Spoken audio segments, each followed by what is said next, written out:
I'm Julie, and this is the Fiber Studio at Alpaca Meadows. This is a store as well as a working studio where, depending on the time of year, you might find me sorting and tumbling fleece, dyeing fiber and yarn, carding fiber, needle felting, wet felting, spinning yarn, knitting, crocheting, sewing, designing a new product, or teaching a class. We do something with every grade of fiber that our herd of alpacas produce.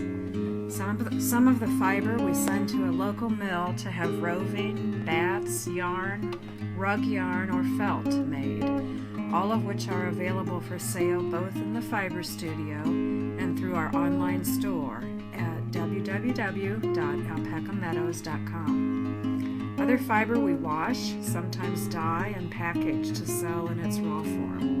You will find many types of alpaca yarn, some blended with silk, soy silk, tencel, or wool, and some 100% alpaca.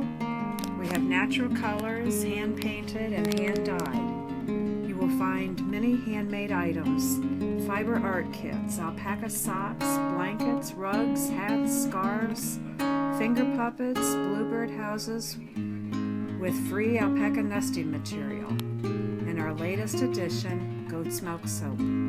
See the alpacas that produce the fiber we use. The Fiber Studio here at the farm is open Saturdays from 12 to 5, or by chance or by appointment. Visit Alpaca Meadows, truly a unique shopping experience.